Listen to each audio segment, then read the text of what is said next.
नमस्कार. मी योगिनी शैलेश डोंगरे. मी संगमेश्वर येथे राहते. बेसिकली मी फॅशन डिझायनर आहे. पण माझ्या या रोजच्या ह्याच्या व्यापातून किंवा ह्या सगळ्यांमधून वेळ काढून मी महिलांना शिकवण्याचंही काम करते. तर संगमेश्वर सारख्या ठिकाणी राहताना म्हणजे एक गाव आहे छोटं. त्या गावांमधून आम्ही वेगवेगळ्या महिला ह्या डिझायनिंगच्या ह्याच्यामध्ये आणि पुढे नेण्याचा प्रयत्न करतोय सध्या. आणि मी म्हणजे संगमेश्वरलाच दुसरं नाव आहे नावडी. तर नावडी ग्रामपंचायतची सदस्य आहे. तसंच मी संगमेश्वर पोलीस स्टेशन दक्षता कमिटीवरही सदस्य आहे. आणि संगमेश्वर जनता बँक ब्रांच आहे, तिथे मी ग्राहक सेवा समितीवर महिला म्हणून कार्यरत आहे. आता जरी आपण म्हटलं की 21व्या शतकामध्ये आपण पदार्पण केलं, स्त्री अगदी चंद्रावर जरी स्त्री पोहोचलेली आहे, तरी पण ग्रामीण भागातील स्त्रियांचे जे प्रश्न आहेत ते अजून, माझं तरी म्हणणं असं आहे की ते अजून तितकेसे फोकसमध्ये आलेले नाहीये. म्हणजे एखादी स्त्री जरी प्रशिक्षण घ्यायला जरी ती बाहेर पडत असेल तरी तिला अगदी नो डाऊट की घरातल्या प्रत्येक व्यक्तीला विचारून बाहेर पडायला लागतं. म्हणजे त्यांचे पती असतील किंवा सासूबाई असतील किंवा या, पण ह्या सगळ्या गोष्टींमधून पण बाहेर पडताना त्यांना समाजामध्ये पण की मी आता घरातून बाहेर पडते तर मग बाकीचे काय म्हणतील, माझं एज त्याला फॅक्टर आहे की मी ह्या वयात काय करू शकते. म्हणजे महिलांच्या ज्या गोष्टी आहेत की एखादी मुलगी जशी पटकन कुठलीही गोष्ट करायला मान्य होते, तसं महिलांचं नसतं.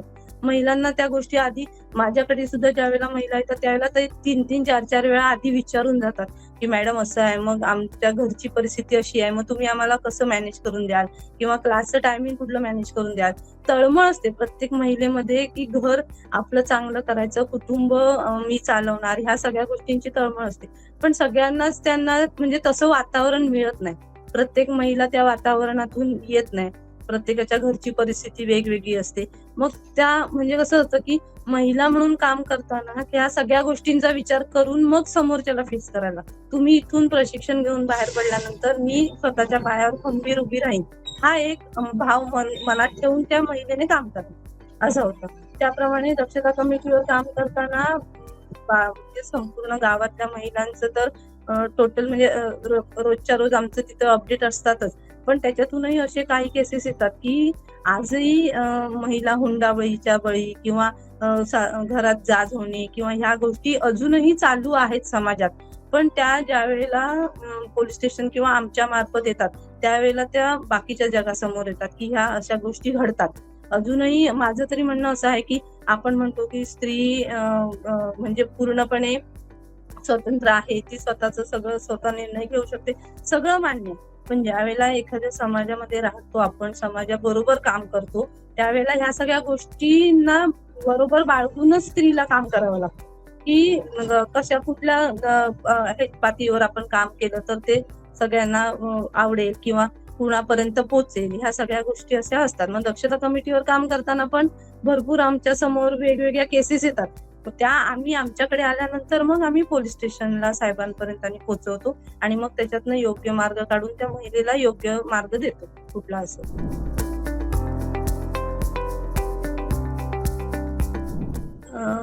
डिजिटल मार्केटिंग आता आपण म्हणजे सगळीकडेच वाचतो. इव्हन असं काय नाही की शहरामध्ये आणि गावामध्ये, तर ज्या ज्या ठिकाणी आपल्या मोबाईलच्या गोष्टी पोचलेल्या आहेत, अगदी लहानातल्या लहान मुलापासून मोबाईल हाताळणे किंवा ह्या सगळ्या गोष्टी होतच असतात. मग आता एक महिला म्हणून किंवा एक उद्योगिनी म्हणून कसं की ज्यामध्ये आता वेगवेगळे नवीन नवीन कन्सेप्ट येतात, फॅशन मधले वेगवेगळ्या डिझाईन्स आहेत. आता मी ज्या वेळेला क्लासेस घेते त्यावेळेला रेग्युलर स्टिचिंग झाल्यानंतर पण क्लासेस मधून म्हणजे युट्यूब वरून किंवा फेसबुक वरून वेगवेगळ्या ज्या डिझाईन्स आहेत त्या महिलांना व्यवस्थित पटवून सांगून किंवा त्यांना कशा प्रकारे त्या आता कटिंगचं आम्ही शिकवतो, तर कटिंग कसं केलं पाहिजे की आज मार्केटला ज्या गोष्टीची गरज आहे जास्त. आता मध्यंतरी आम्ही ज्यूट आर्ट अँड क्राफ्टचं ट्रेनिंग घेतलं, तर त्याच्यामध्ये आम्ही ज्यूट वापरलं एक्स्ट्रा. तर ते ज्यूट का वापरलं, तर ते आपल्याला सगळ्यांना इको फ्रेंडली आहे. तर त्यासाठी आम्हाला एआयचा म्हणजे मोबाईलच्या ह्याच्यातला तंत्रज्ञानाचा खूप उपयोग झाला की ज्या वेळेला आम्ही आमची ऍडव्हर्टाईज करतो त्यावेळेला स्टेटस मधून किंवा वेगवेगळ्या डिजिटल फ्लेम्स म्हणजे प्रोग्राम होतात, मोठमोठे एक्झिबिशन्स होतात इथे गाव पातळीवर, ह्याच्यामधून आम्ही त्याच्यामधून ऍडव्हर्टाईज करतो की वेगवेगळ्या डिझायनिंगचे कोर्सेस आहेत, परत त्याच्यामध्ये एम्ब्रॉयडरीचे कोर्सेस आहेत. त्या एम्ब्रॉयडरीच्या ह्याच्यासाठी पण आम्हाला एआयचा आणि चांगला उपयोग होतो. म्हणजे पिंटक्स सारखे आणि जे पिंटरेस्ट सारखे ऍप्स आहेत वेगवेगळे, ते पण महिलांना आम्ही समजावून देऊन की तुम्ही ह्याच्यामध्ये एक्स्ट्रा तुमचं नॉलेज वाढवू शकता आणि तुम्ही स्वतःला अजून डेव्हलप करू शकता, हे सगळं आम्ही त्यांना समजावून देतो.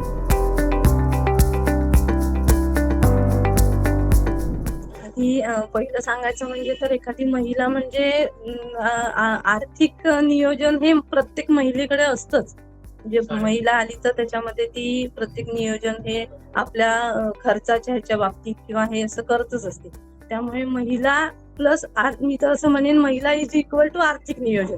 मग ते कुटुंब असेल, घर, व्यापार असेल किंवा कुठल्याही गोष्टी असतील तर त्या तिथूनच सुरुवात होतात. आता बँकेचं म्हटलं तर नेहमी मी जनता बँक असेल, बँक ऑफ इंडिया असेल, बाकी कुठल्याही गोष्टींमध्ये आम्हाला वेगवेगळ्या फॅसिलिटीज येतात, त्या नेहमी सांगितलं जातात. म्हणजे सतत आमच्या साहेबांचं पण त्या गोष्टीवर हे असतं की सुरुवातीला उद्योगिनी होतं, त्याच्यानंतर स्टार्टअप इंडिया होतं. या नवीन नवीन ज्या योजना येतात त्या आम्ही प्रत्येक महिलेपर्यंत पोहोचवतो.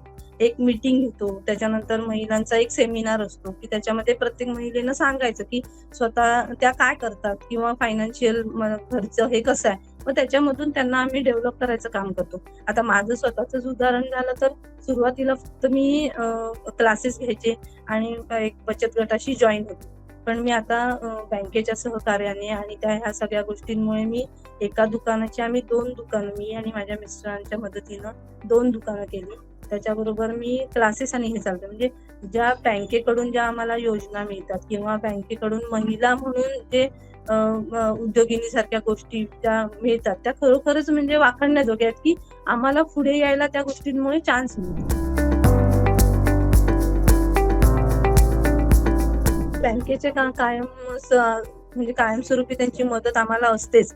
इव्हन मार्केटमध्ये जरी म्हटलं तरी व्यापाराच्या दृष्टीने आपली बँक खूप चांगलं सहकार्य करते.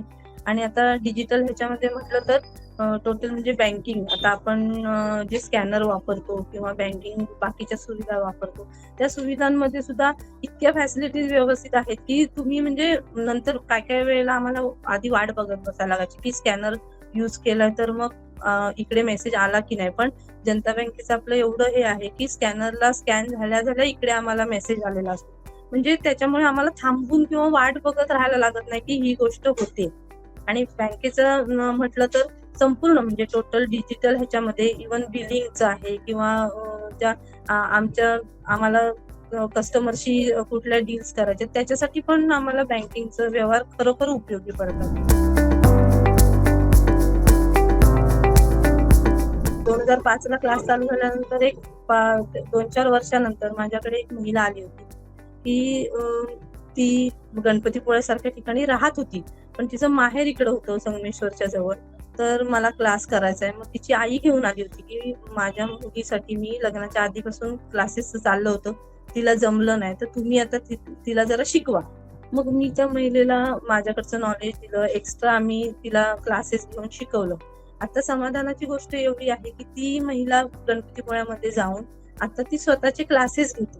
म्हणजे ते सुद्धा तिला संपूर्ण स्ट्रक्चर मी उभं करून दिलं की तू बाहेर पड, तुझे क्लासेस स्वतःचे चालू कर, साईड बाय साईड तुझा बिझनेस चालू कर. मग ह्याच्यातून काय झालं, तिने स्वतःचे क्लासेस चालू केल्यानंतर हळूहळू तिने स्वतःचा गाऊनचा बिझनेस चालू केला. आणि आता एवढं गाऊनचं मार्केट तिला आहे तिथं की तिला अजिबात म्हणजे वेळ नसतो. तर ती स्वतः तयार झाली. त्याच्यानंतर तिने आता स्वतःच्या मुलीला तयार केलं आपल्या हाताखाली. म्हणजे तिची मुलगी शिकली, तिच्या मुलीच्या ह्याच्यातून तिच्या मुलीच्या वयाच्या मैत्रिणी शिकल्या त्या. म्हणजे एक समाधान आहे की आपण हा जो व्यवसाय आहे किंवा हे जे माझं व्यापाराचं हे आहे की हे पिढी जात जरी म्हटलं तरी आपण हे चालवू शकतो. किंवा एका महिलेने दुसऱ्या महिलेला देऊन तिने आज आपलं घर तर डेव्हलप केलंच आहे, घर व्यवस्थित ती करते, परत स्वतःचा बिझनेस करते आणि गणपतीपुळ्यासारख्या ठिकाणी तिने आज माझं नाव पोचवलं की मी डोंगरे मॅडमकडे क्लास केला, त्यांनी मला हे दिलं आणि त्यांच्या अंडर मी हे क्लासेस करते. ते मला खूप जास्त समाधान आहे की अशा अजून 5-6 महिला आहेत की त्यांनी स्वतःचं घर सावरलं की ते आमच्या क्लासमधून शिकून गेल्यानंतर स्वतःच्या घराला हातभार लावले. ते जास्त समाधान. आज म्हणजे आजच्या घडीला बघितलं तर महिला ही पूर्णपणे सक्षम आहेत. पण त्या ह्याच्यामध्ये कसं सांगेन मी, की तुम्ही स्वतः म्हणजे आत्मविश्वास ठेवा, स्वतःवर विश्वास ठेवा 100% की मी ही जी गोष्ट करणार आहे, की ती मी पूर्णपणे त्याला वेळ देऊन, पूर्णपणे ते शेवटपर्यंत ती मी नेणार आहे त्या गोष्टीला. म्हणजे असं नाही की एखादा क्लास जॉइन केला आणि मी 3 महिने क्लास केला आणि सोडून दिला किंवा एखादा बिझनेस चालू केला तर तो 2 महिन्यातच नाही, मग तो मला नाही जमत आहे. हा आत्मविश्वास आपण ढासळू द्यायचा नाही. कुठलीही गोष्ट असेल तर त्याला थोडाफार वेळ लागतो. असं नाही की आपण कुठली गोष्ट करायला सुरुवात केली आणि ती लगेचच आहे. त्यामुळे कुठल्याही गोष्टीला तो वेळ द्यायचा असेल तो पूर्णपणे वेळ दिला पाहिजे आणि आपण स्वतः 100% आत्मविश्वासाने त्यामध्ये उतरलं पाहिजे की येस की मी हे करणारच आहे. हा जर आत्मविश्वास आपल्यामध्ये आहे तर मग ती गोष्ट म्हणजे फारशी लांब नाहीये किंवा त्यातलं यश आहे हे दूर नाही, आपल्याला जवळ. बँकेने माझं नाव हे केलं त्याबद्दल मी सगळ्यांची ऋणी आहे, आभारी आहे. धन्यवाद.